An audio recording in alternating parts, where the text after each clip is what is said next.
Ebirala ebigoberera mu bivulu gamba nga obutebe era Maria Flomo mbikolako oba ate omulimu waliwo omulala ajja n'akwata omulimu. Obutebe ffe tubukolako nga hotel kubanga twakizuulanga tulitwa abategesa abamu balina omuze n'abeera ng'ali e Kampala eyo n'afuna omuntu n'amuwa ssente nti nze nja kutunda obutebe ku concerts zo zonna gye zigenda okubeera n'amanya ngenda butunda emukono mbutunda e Masaka mbutunda e Kyotera mbutunda e Lukaya kati ffe wano ku Maria Flomo tetukikkiriza lwa nsonga twakiramu oku-exploitinga abawagizi baffe oba ba-customers baffe nti oli bwe bajja ne bamuwa opportunity okutunda obutebe ojja kusanga atunda akatebe 55,000 okuba alaba abantu bangi aleeta obutebe butono n'abuseera abantu kati ekyo ffe twakijjayo nga hotel yeevunaanyizibwa ku butebe tetukyabwa outsourcinga bagamba mubuseera tutubutunda 3,000 zokka ye abazze mu show azze kutuula era aba atazze kuyimirira asasudde ekyebiri kye oba ekyetaano najjera n'akatebe n'okamuseera nagambye nti ebiri egyo gigenda wa promoter oli yategese ekivulu ffe nga hotel kati naffe ako ke kantu ketulaba ketuyinza okugyamu ssente by the ebivulu babasasudde anti nagambye nti zino miliyoni 3.3 oba 3 ze batuwa zigenda ku overheads kankubuulire ekivulu lwe kiriwo enkeera mukeera kuleeta motoka ya sewage okwemputinga gondi eyo kuba abantu baba bangi ekyokubiri toilets zonna olwokubanga zaadde zigendamu abantu buli kaseera mukeera ziripeyeringa kati waliwo ebintu kasasiro mukeera kuyita moroka nejja kasasiro yenayina gwe babasudde kati waliwo overheads waliwo expenses eziri attached ku bivulu nga almost sente ezibatuwa zonna ziggwawo ebivulu okuva twava mu covid tebirikavalinganga tebikyalimu ssente ekireese ebivulu okuggwamu ssente okuteeka obutegesi ekivulu kiri very expensive they are very expensive to be organized security ogisasula olina okusasula council kola drive olina okusasula advertisement ku radios ne tvs olina okusasula artist kwegamba olina okusasula URA okukiryalinga okuva enaggulu olyoka otuuke enaggulu olina sente zosasula nogenda wa RPC nogenda wa DPC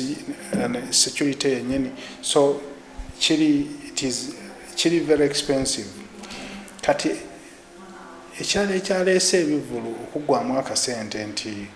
abayimbi nabo value yaabwe egenzekka kubanga edda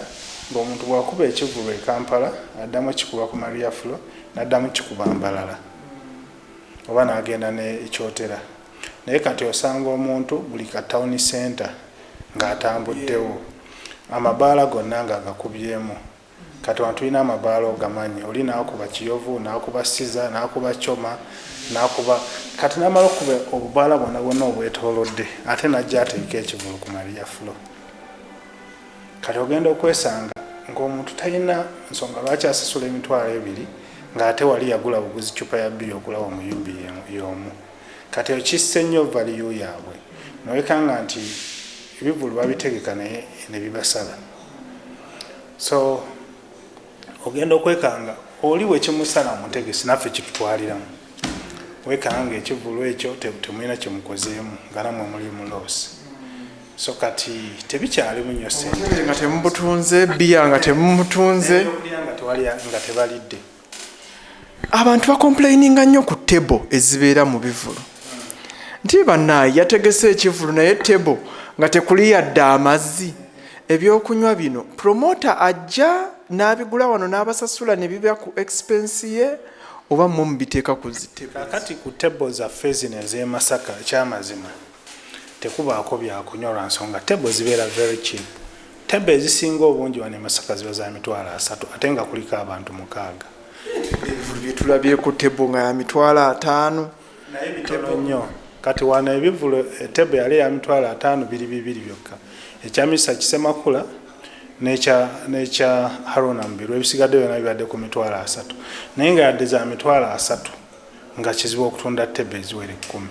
Ekyokubiri kati omuntu agenda n'akomparinga table ye Kampala ku Serena kwebyo ko kwaliko ebyokunywa okwaluna ne misaaki anti era ze zaali ez'ataano kati ku zino ez'asatu ekyamazima oli talina wagenda kujja ssente zigula byakunywa. Ekirala nti oli agenda n'akomparinga tables ez'e Kampala ku Serena ku z'e Masaka table ye Kampala nga bagiguze miliyoni 10. Kati sinsiere table ya miliyoni 10 ne table y'emitwalo 3 osuubira otya okufaanagana? table nga ya miliyoni 3 singa ennaku zino za 3 ku 5 naye ezawano za mitwalo 3 mitwalo 2 ate nno baziranga n'ogyolya nti ya 3. Manager nze bw'obanga wanyinyonnyodde nti ebyokunywa bigenda bbeerako bwe sibisangako lwaki si complain oba mutuufu naye ffe ku table z'e Masaka tetutera kulanga nti kuliko ebyokunywa lwakuba echallenge ebeerawo nti bwe baba bakuba akalango bakakuba lumu nga kava Kampala nga kava ku Serena ne kadda e Mukono kebalanga ne Masaka ekitabeera kituufu yes naye nga difference ebaawo nti wano tables za akasente katono nnyo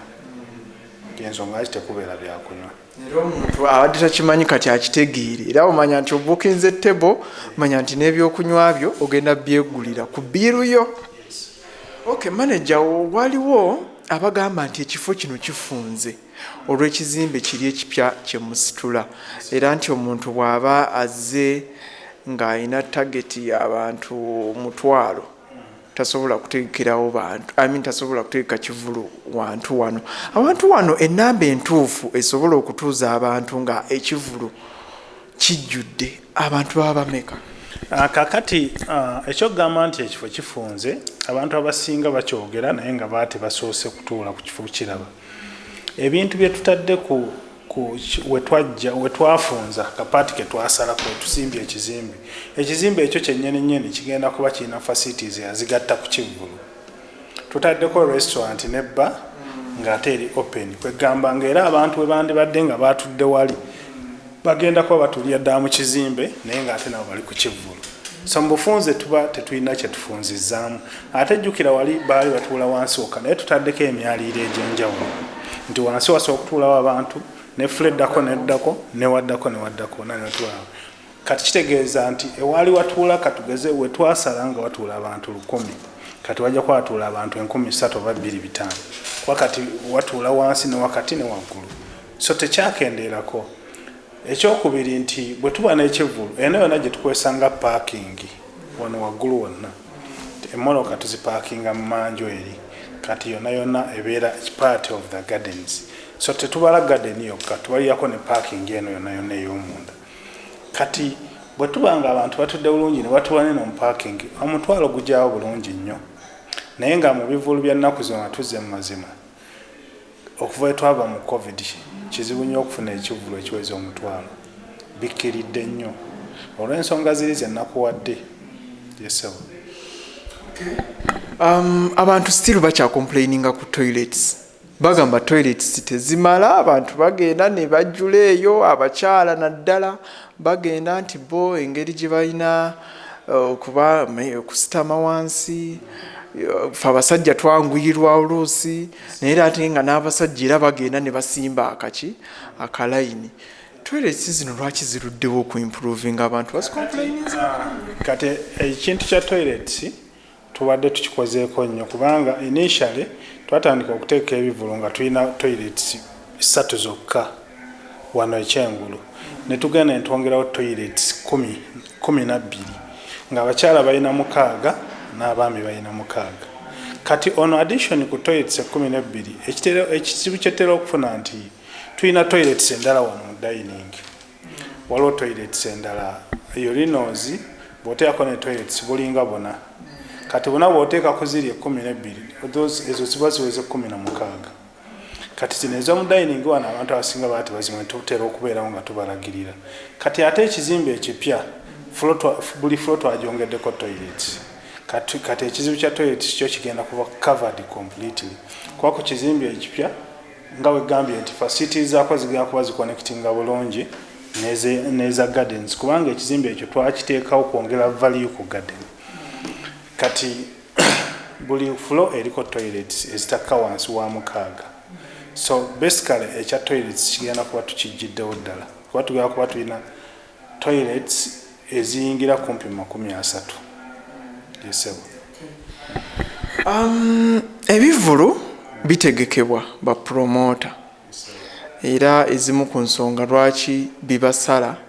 ozoogedde naye ate osinze zeetooleza ku muyimbi ng'omuyimbi gw'aba yategese ng'oggyeko omuyimbi ensangi zino emyezi gino nga 3-4 emabega egy'omwaka guno gwe twakakuba emabega n'atulaba ajja kukiriziganya nange ngaga nti si muyimbi ki si muyimbi ki ebivulu bibadde bisala nnyo abantu era abantu ba promota ne batuuka n'okufuna obugundigundi eyo ng'aga nti tetukyateeka Maria Flow tugenda gisibira ekikookolo tetukyateekayo bivulu ensonga eyo osobola gikiriyalinga otya? Nakugambye ensonga esooka y'abayimbi nagambye ensonga esooka y'abayimbi abayimbi bennyini vali egudde kubanga at least wandingambye nti oba Maria Flow egudde nti bwe bategekebwa laba bafuna naye ffe ebitegekebwamu wano obimanyi naawe Maria Flow Laston Gardens kati waziwo ne Breeze wali wansi Gardens naye bw'obitunuulira byonna ng'olaba kiriwo ekisinga okufuna abantu naye ekyokubiri ekisingira ddala obukulu abayimbi bemazeemu nnyo bayitiridde ogenda mu mabaala kati omuyimbi agenda n'agenda mu bubaala obwetoolodde awo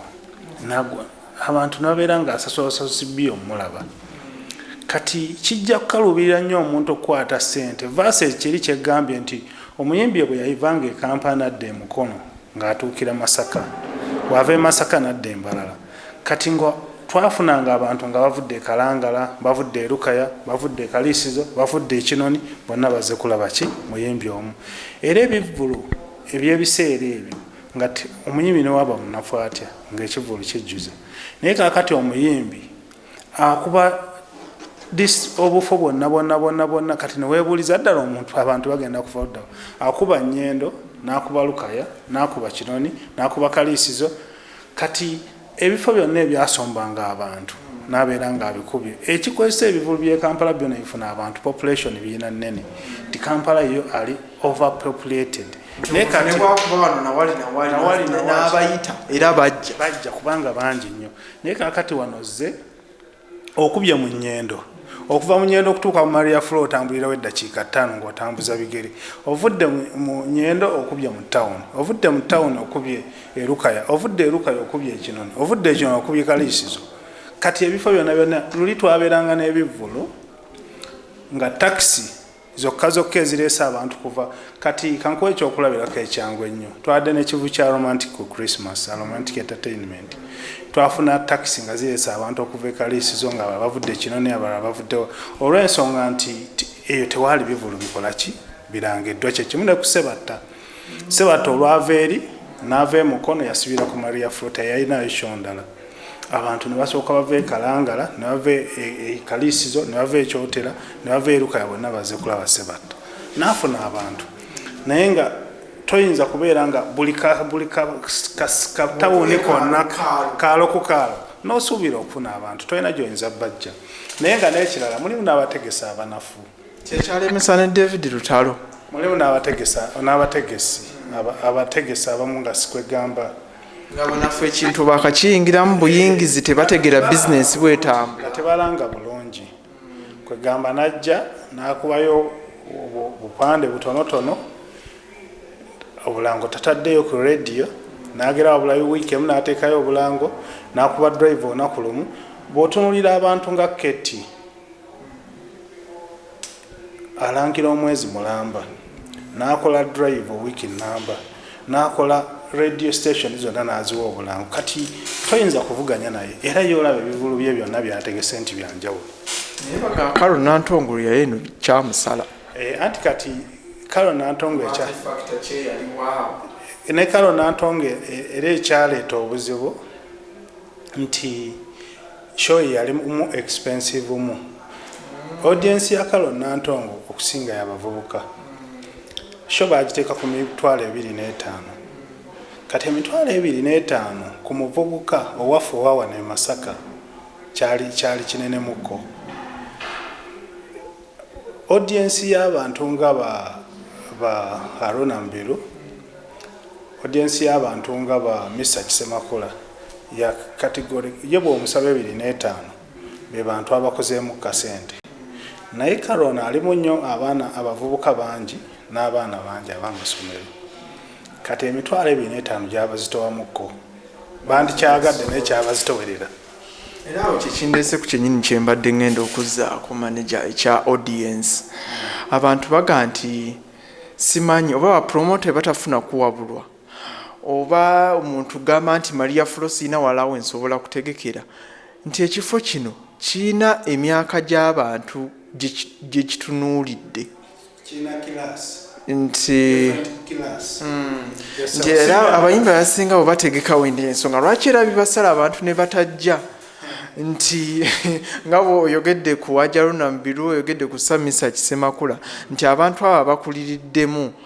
kati otunulira Lord Fred Sebatta audience ye nti abo abayimbi basaana okujja ku Maria Flow nti abalanga okubategeka kyekituufu naye be bayimbi abakyasinze okufuna abantu ne bwe yandibadde atali ku Maria Flow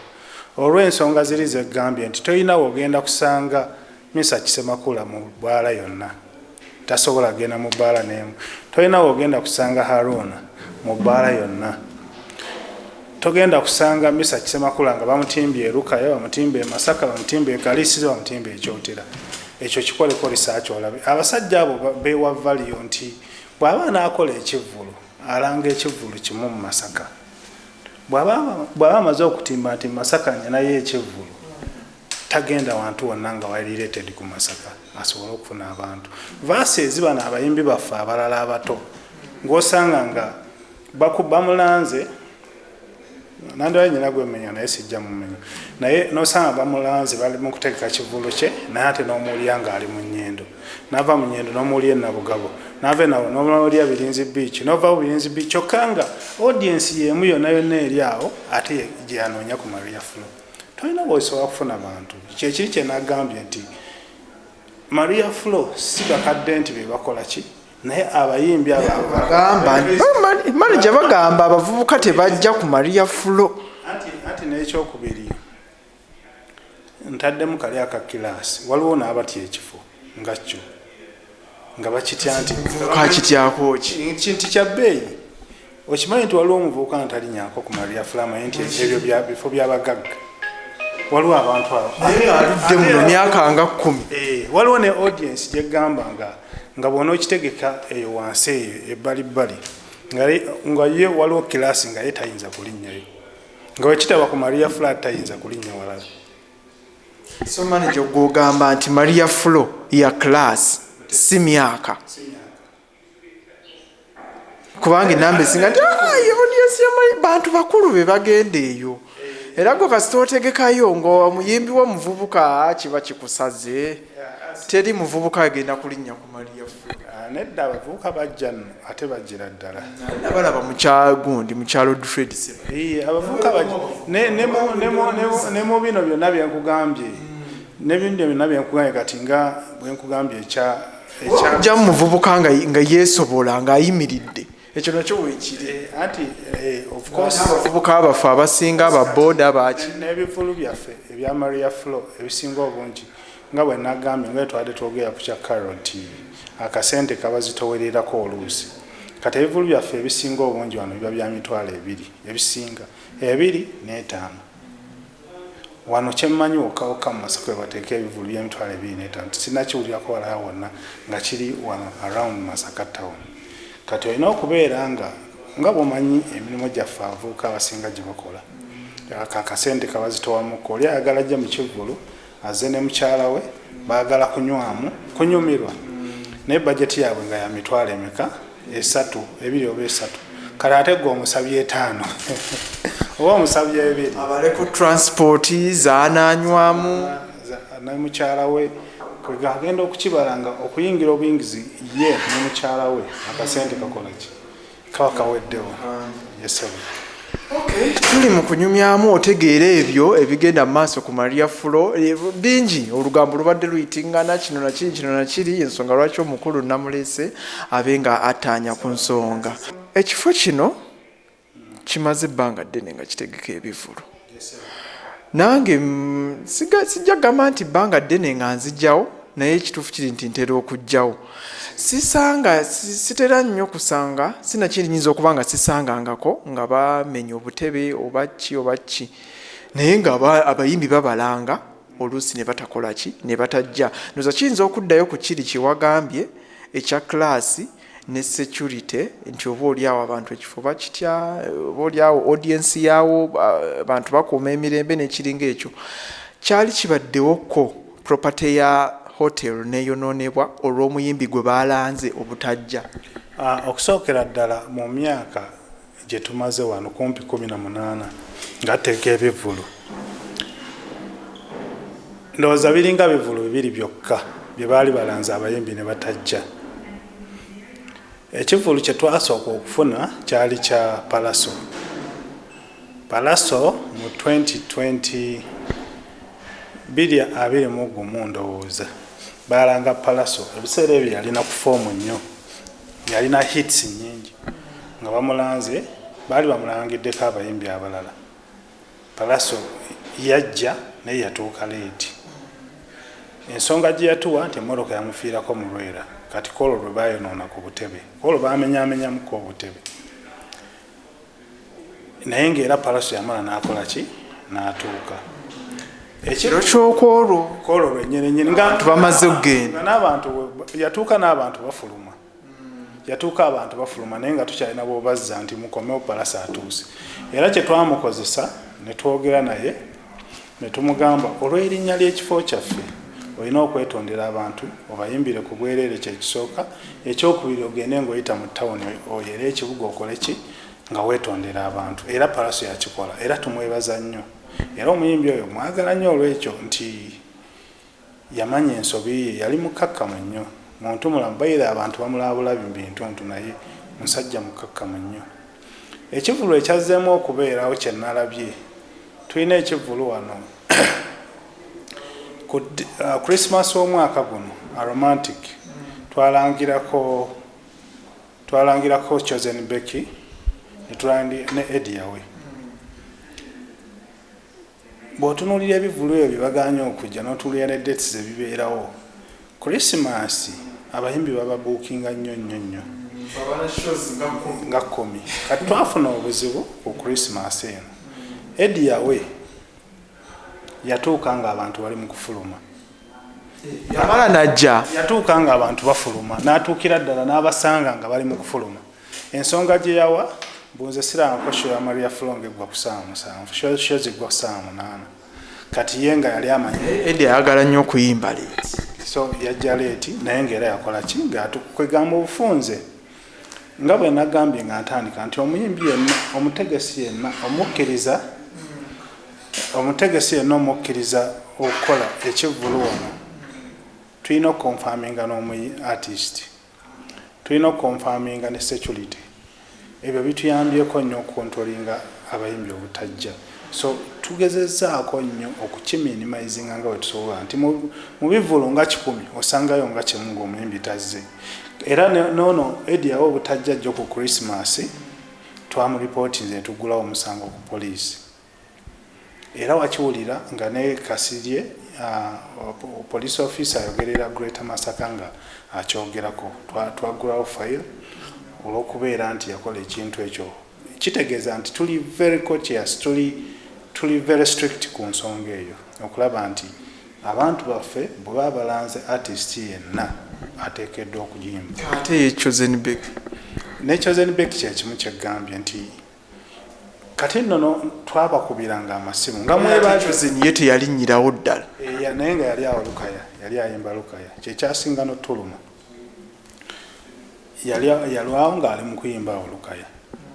ate nga baali bayimba ku show yemu ne Eddie Yawe. Eddie Yawe ng'atugamba nti yasindize Chosen Becky asooka ayimbira eno so kyekyaliwo ekyo naye nga sigamba nti oba abayimbi baali tebaba bookinga receipts zonna tubeera nazo wano twogera n'abayimbi abo nga tetunnakkiriza muntu tebalina kye bayonoona kubanga abantu baffe abasinga okujja era batera okujja Christmas babaze mu muzannyo ogwo naye twasazeewo tetugenda kuddamu ku involvinga mu bayimbi kubanga sitwagala ku disappointing abantu kubeere muzannyo gwo asasuleyo omutwalo gwe ngazze kulaba muzannyo gwe yesebo manager ndozi bya tulibigattako olulala tuwa obugamba obusembayo